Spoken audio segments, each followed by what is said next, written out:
Hello, I'm Dr. Lisa Colledge. Welcome to Culture by Neurodesign. I'm really delighted today to be spending this time talking with Lee September. Lee and I met after I listened to a great episode that he recorded for Ball's Tech Lab. That was podcast last year. And I was really inspired by Lee's personal story and especially by how he's using what he's learning in his personal life to shape his development as a leader.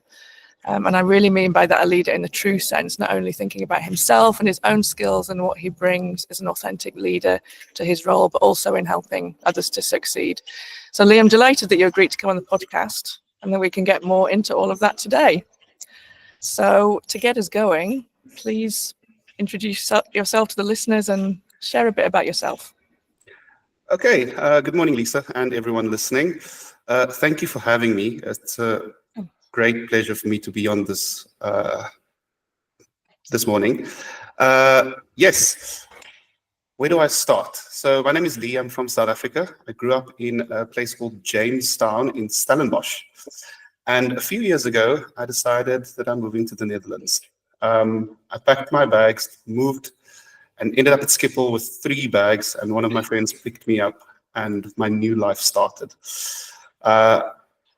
I grew up with a mom, a dad, and an amazing brother. And today, the family grew with his wife and his 2 kids and my dad's new wife. And I've always had a sense of adventure.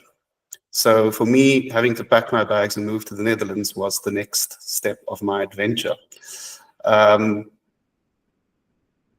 love cars. I love traveling. I think traveling is one of the things that always made me excited to get up. So I'm not a morning person, but going to school at 5 a.m. in the morning is the one thing that gets me going without having a grumpy face. And yeah, I love Mini Coopers. It's something that I got from my dad. He used to love Minis as well. And in the last few years, I've had different kinds of Minis. And today I miss having it in the Netherlands because bicycles are king here. They are. So yeah, I live in Utrecht and I work for Ball and I'm a software engineering manager. Great. I honestly can't imagine you with a grumpy face. maybe it's the impact of talking to me, I don't know, but whenever I've talked to you, you've been smiley and looking very positive and reasonably relaxed usually. After my coffee. After your coffee, okay. The reason that I was so interested to listen to your podcast is that you were talking about neurodivergence and how that's impacted your journey in work. And I know that your journey into neurodivergence is quite recent. When I've heard you talk about it before, it's really clear how important it is for you to connect what you're learning in your personal life related to that neurodivergence with how you turn up at work. Would you share a bit about your personal discovery and how that's impacted how you approach work and how you approach leadership? Yes. Moving to the Netherlands, my leadership style had to change. I think working with so many internationals, I realized that what I used to know is amazing, but I need to adapt. And within life, you need to learn and adapt every single day. I went to go speak to somebody who helped me discover my new leadership style or adjusted leadership style at the beginning of last year. And then I discovered that I'm a highly sensitive person. And for me, it's a whole new discovery, a whole new world, and something that I never knew existed. But it all makes sense. From the day that I was a kid, when I used to complain to my parents about the smallest little things, from the texture of my clothing to being able to touch a piece of paper and write on it, and how does it make me feel? Walking into a room and being able to understand and read people's body language, all of the symptoms that I picked up over the years that I didn't understand started making sense. Started reading a bit about what it means, and everything started to fall into place. And growing up, I've always felt a little bit out of place. And when you do, you start masking those symptoms, you start masking those things in life, and you try to pretend to be normal. And what is normal? I think about 15 years ago, I read a book called Normal, and it's called Weird by Craig Rochelle, who's also a leader. And I identified with being weird, and I liked it. Over the last year, by discovering this, I've grown as an individual. I've grown as a friend, as a colleague, and as a leader. And I think the most important thing for me when I found this out is that this is part of who I am, but also part of my leadership style. I always wanted to understand more and understand what is behind the person in front of me and why they react and act the way they do. And with the information that I've learned over the last period, it made sense to me that over the last few years, that I've naturally been inclined to focus on not just understanding what the problem is, but understanding why the person is doing what they do. And sometimes it's not even a problem, because in some cases, people might see being on the spectrum as something wrong with you. I see it as my superpower, as my ability to understand the room, the situation, and people better, which makes me more kind, more human, and at the same time allows me to not judge, but allows me to make people around me feel that I listen and I understand. Even though I don't, I can always try to understand by asking questions. And that sounds wonderful. And I can imagine that you're a fantastic leader to work with when you are putting so much effort into being empathetic and understanding what motivates people, how to get the best out of them. Are there negative aspects to it as well?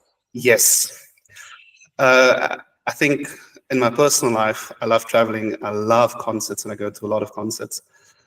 Being highly sensitive means that every single part of my body gets overstimulated from sound, from the environment, from people, from smells, from textures.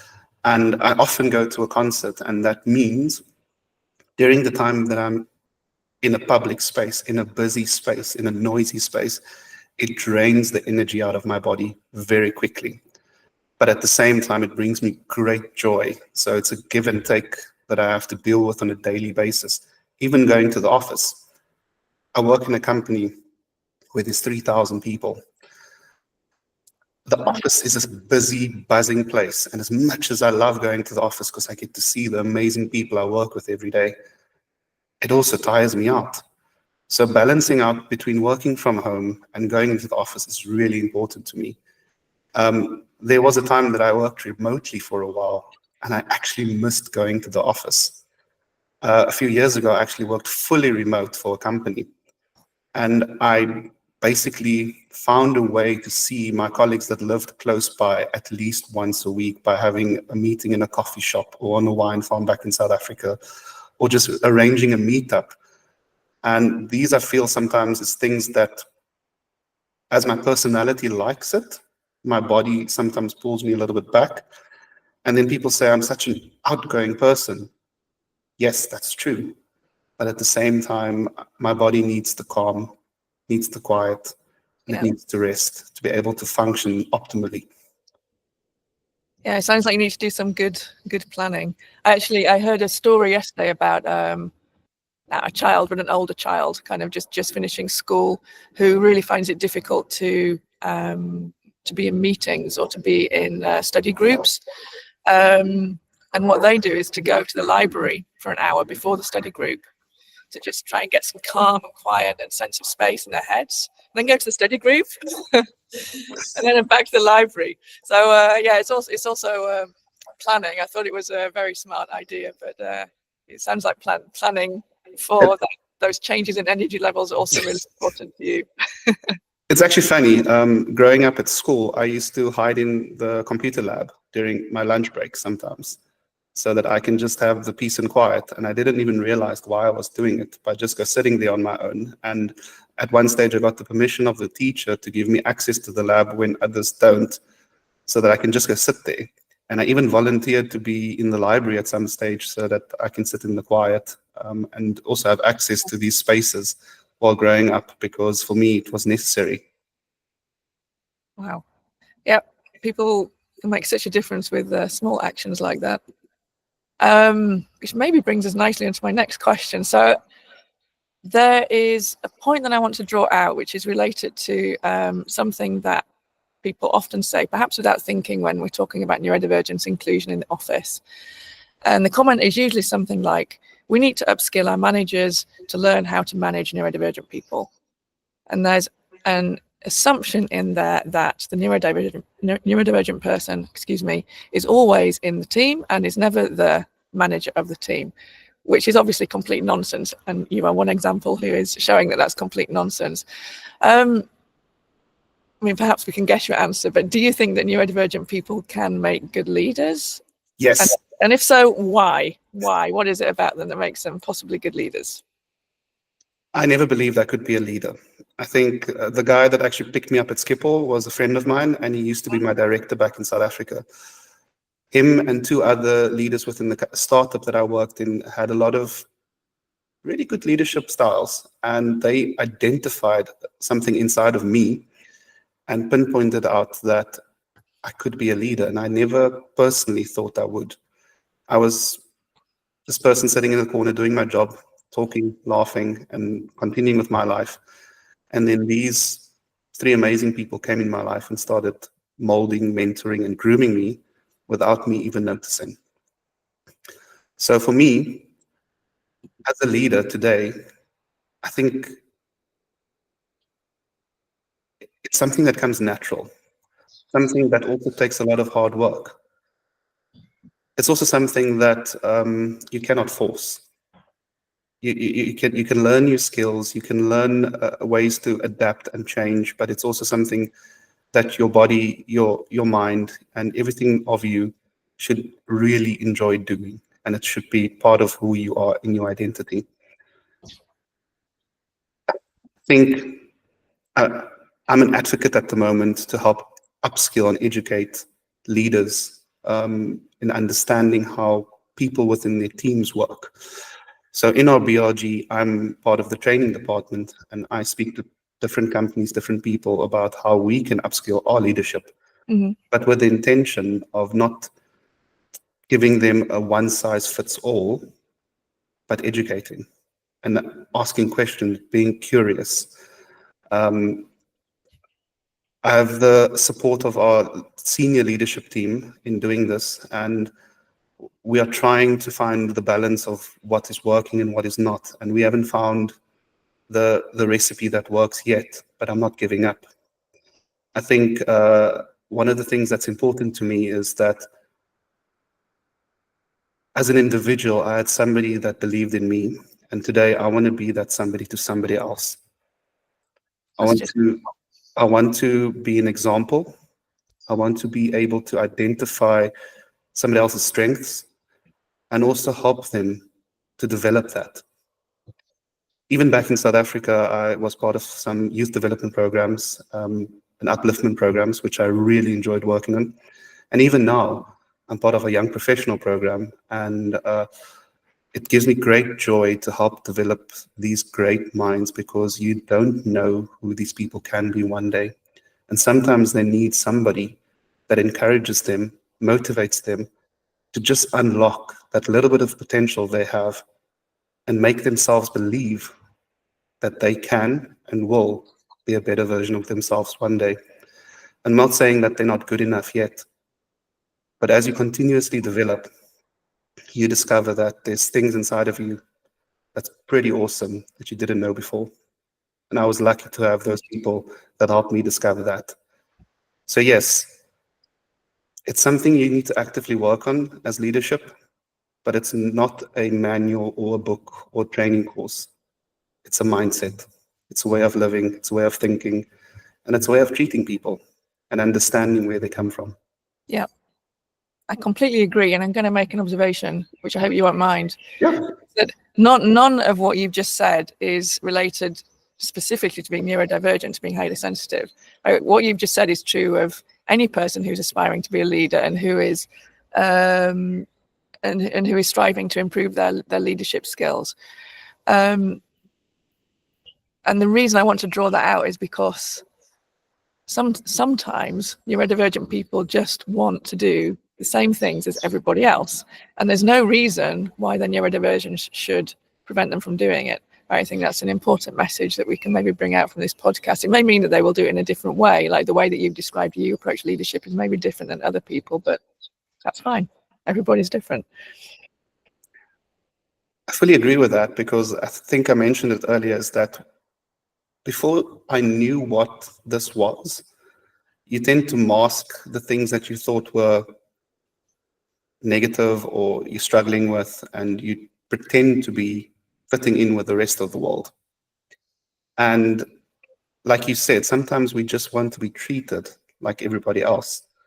Yes, our coping mechanisms are different. The way that we get to a certain point is different. And I think our resilience, what I've seen around me, is so much more because of that pretending. You have to build this persona of who you are, this way of living, a lot harder than the average person to just be normal. And that, I think, was for me what pushed me to a point where I think my determination, and in Afrikaans we say deursettingsvermoë. It's something that I really saw in my life through the different phases that helped me get to where I am today. I'm trying to think in Dutch. Doorzettens. Yes. Yes. Yes. I can understand Afrikaans when it's written down, but spoken is tricky. So deursettingsvermoë. Yeah. Nice. Okay. A few minutes ago, you were talking about the work you're doing in your business resource group, your BRG, and support that you have of your leadership. And from having heard you talk before, I think it's clear you've been very influential in shaping neurodivergence inclusion at Bol. And I think you've achieved a lot in a short time. Could you describe like what it was like for neurodivergent people working at Bol before this reshaping started, before this focus started, and how that's changed today, like a before and after? Firstly, I have to say, I have an amazing team. They are why I keep on doing what I'm doing, or at least one of the reasons. I think they started just before I joined Bol, and because of that, I stepped into an environment where the foundation was already laid flat, and it's there, and it's solid. And I'm grateful for that, because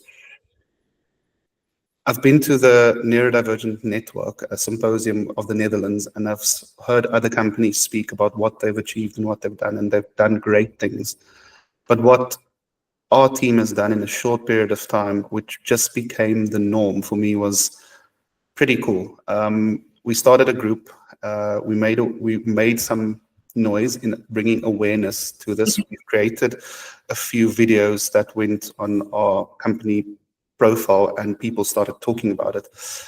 But the one thing I find that the company actually invested money into is two things, at least. We have a quiet room. So on one of our floors, there's a room where you can go and spend a few minutes, 30 minutes or something, where you can calm down. It's a dark room. It has noise cancellation headphones and some fidget toys. This led into every single company event, and we have very big company events because we're a big company, to have one of these rooms where people can just go and be quiet. And I appreciate that, because coming from some corporates in the past, there's not really a space where you can just take a few minutes and get away from the busyness. The second thing for me was, when you start in the company, you automatically get an option of getting a pair of noise cancellation headphones without begging for it. It's creating, for me, a sense of inclusion, saying that, yes, we are not in the office every day, but we're giving you this. So when you're in the office, you have the option of focusing, of being able to sit in your little world. We even have a quiet floor in one of our buildings where people are not allowed to talk. Right. And for me, that is something that didn't happen overnight, but when I joined, it was there. It's something that I appreciate. And today we are official BRG. That's part of our bigger group. We have a team. We have support from the rest of the business department. and we have a director backing us up in helping us make decisions and moving this forward. And it had a lot of hiccups, it had a lot of hurdles and sometimes administration issues, and it causes a lot of tension within our group, outside of the group. But I'm very grateful that we still have this ability to do this. Yeah, they're great examples, I think, and especially with those visible examples that you're talking about, like the quiet room and the headphones and the quiet floor, as well as being a kind of buffer for you and others who want some quiet space. It's also a great signal to other people, right? Like, it's like, don't talk to me now. I have my headphones on. This is a signal. Don't talk to me. I just need a bit of focus time, or I'm in the quiet room. Don't talk to me. You can come back later or make an appointment. So I think it's also a great signal, so that the other party who wants to connect with you for whatever reason can also adapt their behavior. I know that there are a lot of people out there, and hopefully listening to us now, who are keen also to catalyze this kind of change in their organizations, and often those people are struggling to get started.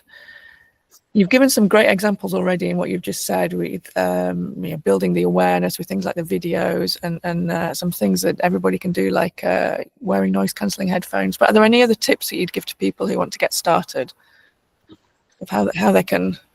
At one of these events, I spoke to some people that work at different companies and even gemeentes within the Netherlands. Mm-hmm.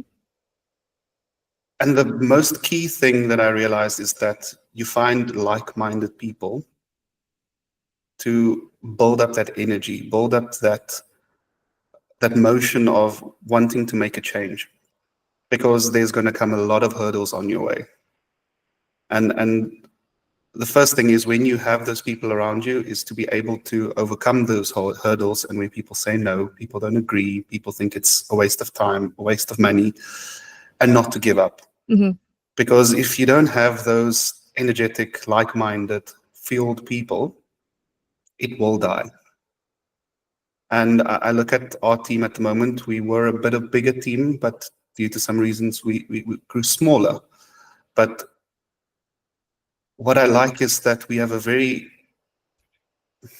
how can I say, it's a cool agreement we have with each other. So my life and work became very busy, and I had a lot less time to participate in activities for this BRG. And one of the other ones in our group, she is an engineer, and she had a little bit more capacity because of not sitting in 50 meetings a week sometimes. And we balanced out the responsibilities between us. And sometimes I pick up more responsibilities, and sometimes they pick up more responsibilities. And that's the nice thing, is like trusting these people enough to know that they're doing the right thing and letting it go. And then sometimes you're picking up the load for somebody else, because it's not just for you, you're doing it for the greater good and for the bigger. So if we didn't have that, if we didn't check on each other, sometimes have a venting session, sometimes have a drink after work, sometimes just send each other a message saying, I had enough.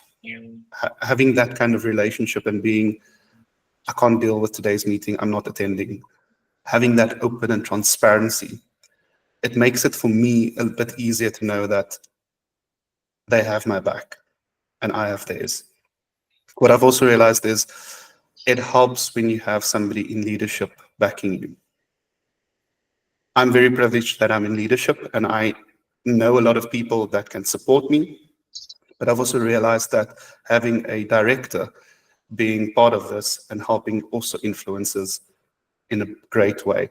And if you find that person within your world, I think that they will bring a lot of value, even if they don't form an active role in the group. Yeah.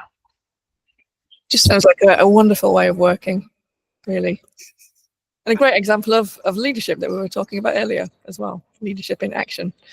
Okay, I want to turn to the slightly darker side of leading business resource groups, BRGs or ERGs. The one that I used to lead, we called an ERG, an employee resource group. So I don't want to put words in your mouth, so I'll talk from my own experience and I'll ask you to comment, right? So when I led the ERG at a large corporate, I found that the leaders, the co-leaders of that ERG and other ERGs that were also there in the corporate, were all just incredibly knowledgeable and passionate about the particular aspect of diversity and inclusion that they were focusing on. And it was always because they had a personal connection with that area. So for me, my son is autistic, and that's how I got interested in it was disability inclusion, ERG, and specifically neurodivergence inclusion. But because of that personal connection, everybody spent much more than the 10% of time which the company allocated to doing this work. Very generous, actually, 10% of time. But everybody wanted to spend much more. 10% just was nowhere near enough. And everybody had a lot of emotion invested in the ERGs and in the work that they wanted to achieve. All great, but as you've said, hiccups happen. Things don't always go as you'd expected. Sometimes the focus of people, of the director of the company, is more on making progress. Sometimes it's somewhere else, and sometimes it can feel really frustrating when we, talking now about ERG leads, can't make the progress that we envisage and that to us is just so obviously beneficial for the company. And with that kind of stuff in mind, and the reason that I'm talking about this is a darker side, I saw several leads burn out. And now I'm talking much more broadly than the company that I used to work at. I'm not trying to attach all the blame there, but a lot of ERG leads and BRG leads that I'm connected with talk about having burnt out or seeing their co-leads burn out. And it seems to be a really big problem. So let's just spend a little bit of time talking about that. Like, could you maybe comment first on the extent of the personal attachment that you feel to what you're trying to achieve? I think it's very heavy, especially for me, somebody that found out less than 2 years ago what this means. I think in South Africa, we don't talk about this often. In my culture, where I come from, mental health and any other health matters, we don't talk about openly. And I think I went through a stage where it became quite problematic for me as well. It became really heavy. Mm-hmm. And I've seen people around me actually burn out. And what scares me is that I've heard about it, I've seen it. I didn't burn out personally, but I felt the weight. And I've also seen where my workload became more and I needed to push this one side because this was not the most important thing on my plate. Mm-hmm. But it was still really important to me as a human being. And what I saw from one of my colleagues is that you sometimes have to put yourself first. You have to take a little bit of a break. You have to look after yourself and listen to your body. It doesn't mean that you give up. It doesn't mean that you don't care. But everybody is designed differently. And I think because people on the spectrum, or at least from my perspective, we like doing things the right way. And we like doing things a little bit to perfection and a little bit more, spend a bit more effort and a bit more emphasis on getting it correctly. And that's something I'm learning to improve, is letting go. I've learned over the years that I actually went and I spoke to somebody and they said to me, life is like a riptide in the ocean. It pulls you in. Mm-hmm. And you lose all control. And as you get pulled in, you are no longer on the shoreline and you're deep in the ocean. But with everything that gets pulled in, what goes around comes around, the riptide pushes you out again and you end up on the beach. And it's your decision and choice on how you react during that season of uncertainty and chaos. And I'm trying to learn how to let go and let the current pull me in, because I know at the end of the day, I will end up on the beach with a pina colada in my hand again. And that's my way of looking at all the difficult situations I go into life. And I'm ever grateful for the person who told me this, because when you think about a riptide and you think about being pulled in and you're in this dark place, You just see that dark place because it's the only thing you're experiencing at that moment. And it's opening up my eyes a little bit and saying, take a few steps forward and know that this is only temporary. Yeah, that's a great metaphor. I recognize what you're saying with the struggling, wanting to complete everything to perfection, to get everything done to a very high level. That's not always necessary. I find it very difficult to be selective about when 100% is needed and when 70% will do, which is sometimes fine. It sounds awful to say, but sometimes it is fine. But yeah, It's hard. Learning it, it's really hard. And when you're not naturally like that, it's very hard. You are somebody coming from a business point of view who likes doing things in a thorough way. You've also had to learn over the years with your son that you sometimes need to let go. Yeah, like you cannot control the circumstances. Indeed, my daughter as well. and I think it's not something that I see as a bad thing. I see it as us growing. And also talking to you over the last few months and getting to know you, I understood where you come from. And I got to see the different person than I normally see on camera and what I hear on the podcast. And I really enjoyed that as well. Oh, how nice. Thanks.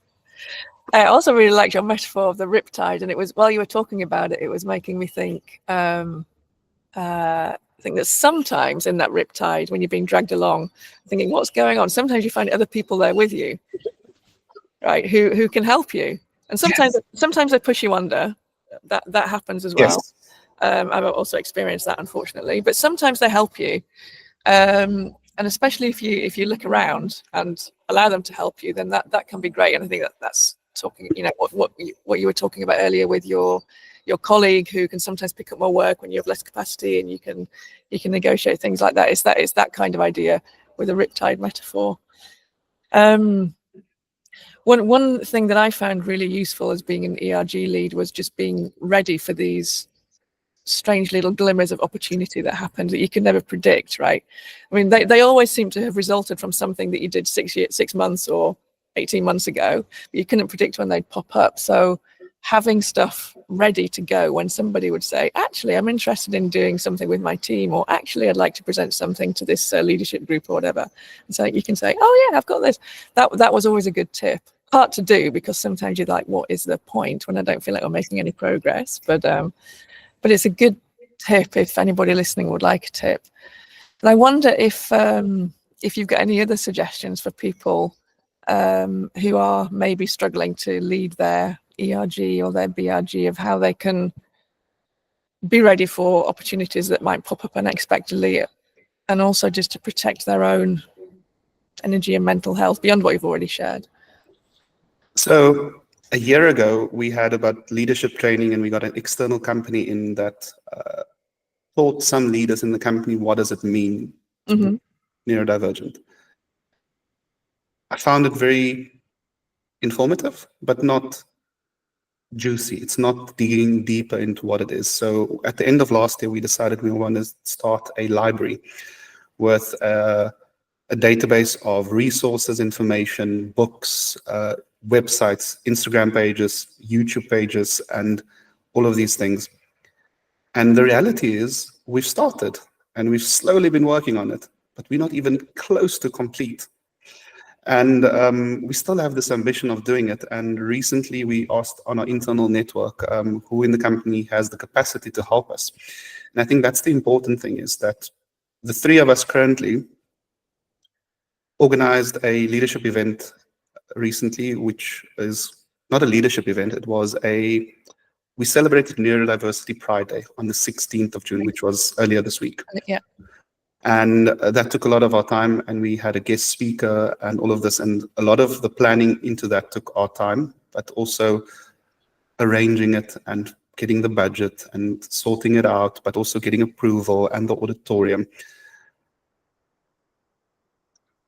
And the cool thing that I like is that we reached out into our company network, and multiple people reached out. They're willing to help. They don't want to join the BRG. They don't want to be part of the group, but they have the resources and the time to help us build this. So the next step for us is to complete this library. have this database of tips and tricks and things, because I find having that, like you said, if somebody asks you, I would like to do this or I'd like to do that, we can direct them to this in the future if we don't even have the capacity, and people can know they can go to this. So it's a little bit like an e-learning / internal learning space. And if we had a bit more capacity, we would have probably done it already. But I think that was for us step one. I think step two is we want to create a bit of creative ways of educating people. So we have a thing called narrowcasting in our company, which has on every floor a TV, which does videos and broadcasts and things. So recently we also recorded a short clip, and just to educate how the different parts of the brain works. And it was a simple clip with a brain with wheels. It's like a car. It's not been launched yet, and I probably shouldn't be saying this. I'll get into trouble from one of my board members. But it's something that brings awareness, and it allows people to ask questions and talk about things.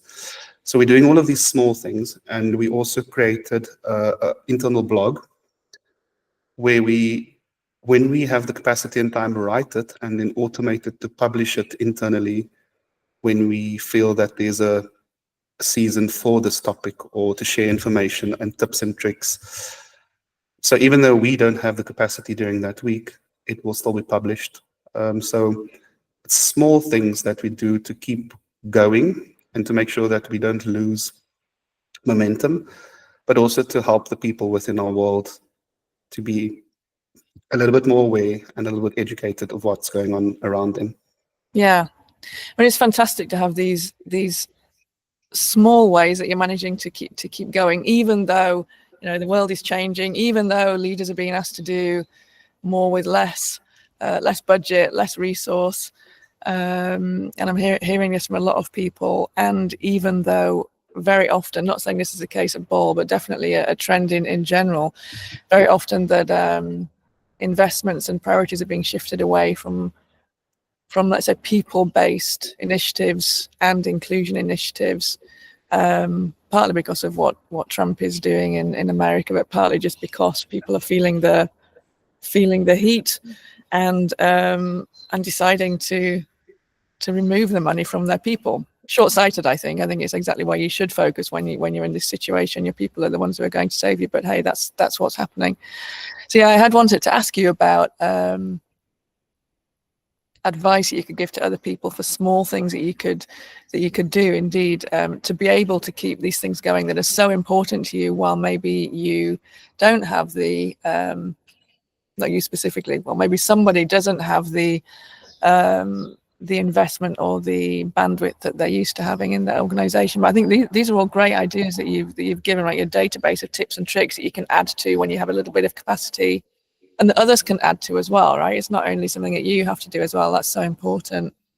And I also love your idea of that short film about the brain, how the brain works together. And I think what's so important there is that you're describing a visual way of communicating it as well as a spoken way, and that combination itself is such a perfect reflection of how we can be neuro-inclusive.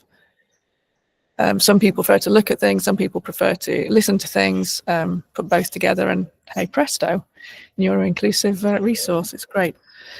I mean, feel free to share any other tips for people if you want, but I think it's difficult sometimes in the workplace to be creative, because you are limited with what you're allowed to do and how much time you spend on it.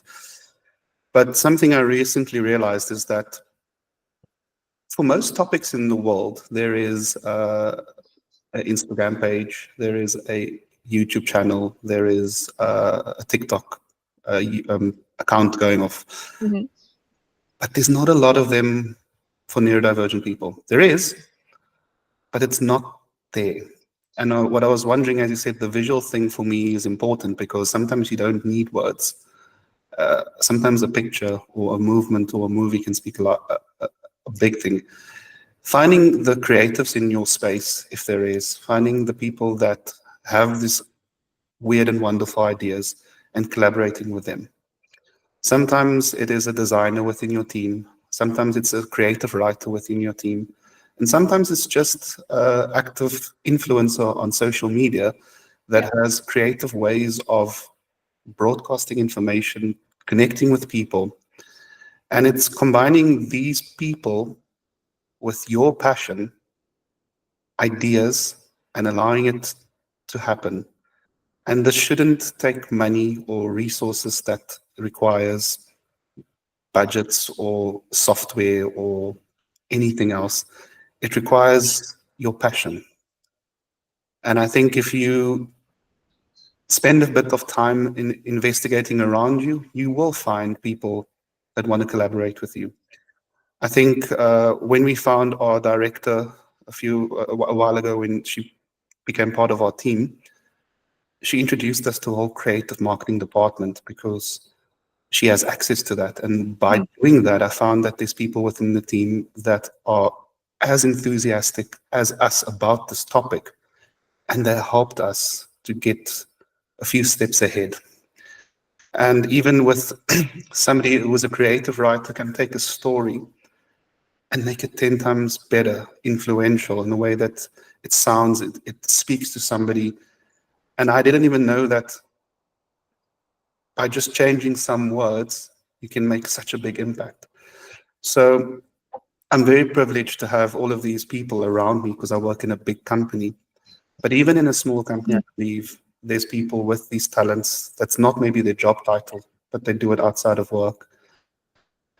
Using things like even music, poetry, or any kind of creative output and combining it together. It's about getting the message across. It's about connecting to people and even sometimes drawing a picture. Yep, absolutely. Look at that, combining inputs from different kinds of brains, neurodiverse brains, neurodivergent and neurodivergent gives us better results. Who would have possibly guessed that is the case? Okay, I've got a couple of questions to close for you. For resounding recommendations. So preamble to the first question. I recently saw a statistic that 53% of Gen Z identifies as neurodivergent. So maybe somebody listening is thinking, yeah, but they're not going to get a diagnosis. Of course, 53% wouldn't get a diagnosis, but I'm going to say it doesn't matter, right? They feel that their thinking style is different. They feel that they are very sensitive to the environment. They feel that they are sensitive to what people are feeling. They feel different, so they identify as neurodivergent, and those people are starting to enter our workplaces, right? Gen Z is starting to enter our workplaces. So in our lifetimes, we are likely to have more people in our organizations who identify as neurodivergent than neurotypical. So with that in mind, do you want to give a message to any C-suite member listening? Yes, I love this. So I'm part of the Young Professional Program, which means I get to work with some amazing minds that are much younger than I am. And I always thought that I'm one of the youngest in the office at some stage, which is not true anymore. A few weeks ago or a few months ago, one of my colleagues came to me and was like, is that person okay? Because I have not seen them speak before. And I'm like, they are actually fine. And I've spoken to them and this is just who they are. And they're like, are you sure? And I'm like, yes. And my advice to these people is we need to put aside the norm that we know, the environment and the corporate world that we are used to, and be open to collaboration, to be open to be inspired, to be open to allow different ways of doing, different ways of thinking. And when some people find it really hard, because they've only known the one way of doing things.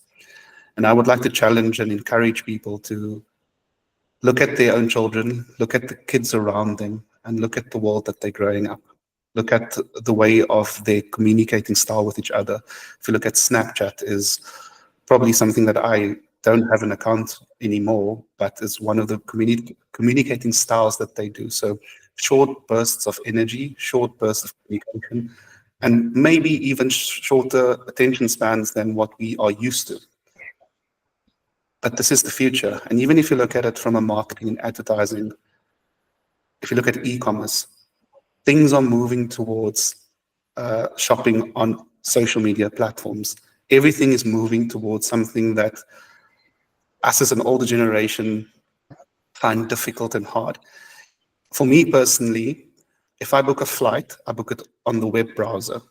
If I look at people that's younger than me, they prefer booking it on their phone because having their phone in their hand is easier. I feel comfortable booking it on a computer or laptop or something that has a bigger screen. Mm-hmm. So it's the way of living, doing that's changing. And I feel that needs to move into the workplace. I'm not saying bend over backwards and change everything that you're doing. I'm saying be curious and how these different ways and exceptionally beautiful minds can influence our ways of working in a better way. And it is an adjustment because when I was doing the previous podcast that you spoke about, one of my young professionals was actually, she was filming it. And I just asked her, please guide me so that I don't say anything I shouldn't. And she said, yeah, you don't want to be cancelled. And people are like, in the office, like, what do you mean with cancelled? It's when the younger generation basically don't agree with what you did and you no longer exist in their world.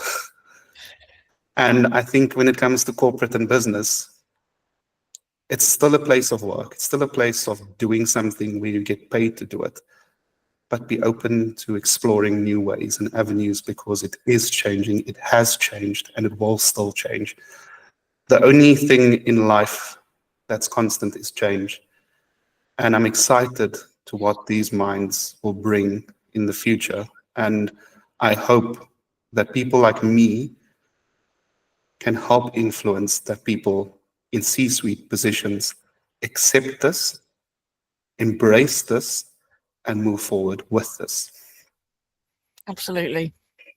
It's a great example, by the way. I also had to ask a while ago, what does it mean to be cancelled? I know what cancel means, but that obviously wasn't the context that the person was using it in. I also had to ask, and I learned something new. I think that's great advice.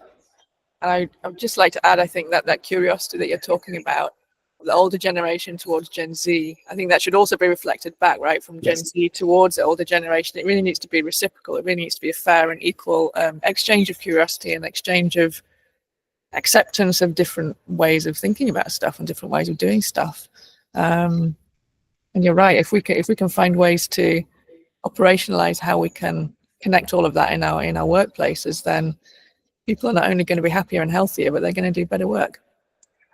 I actually said yesterday to one of the young professionals, and they asked me, what do I expect of them? And I said to them that I expect you to be open to learning. And this is going to sound really rude, and I might get, but they mentioned that, oh no, there's a dinosaur in the team. So somebody that's been there for more than 10 years. And I said, I expect you to learn from them as well. But at the same time, I expect you to challenge them, to show them different ways of doing it. And if they come back to you and tell them, this is my experience, and I've learned that this is possibly a better way in doing it, that you also accept that, but not to just let it be because you think they know everything. Because none of us know everything, and we can learn from each other, no matter how old you are, how much experience you have, and how many different degrees or different fields of education that you have. It's about the ability to listen, to understand, to participate in the conversation, but also to challenge it. I can't think of a better way to close podcast. So I'm going to resist adding any more comments and just say thanks so much, Lee, for your time today. I've loved talking to you and hearing your insights and your observations. Thanks very much for your time.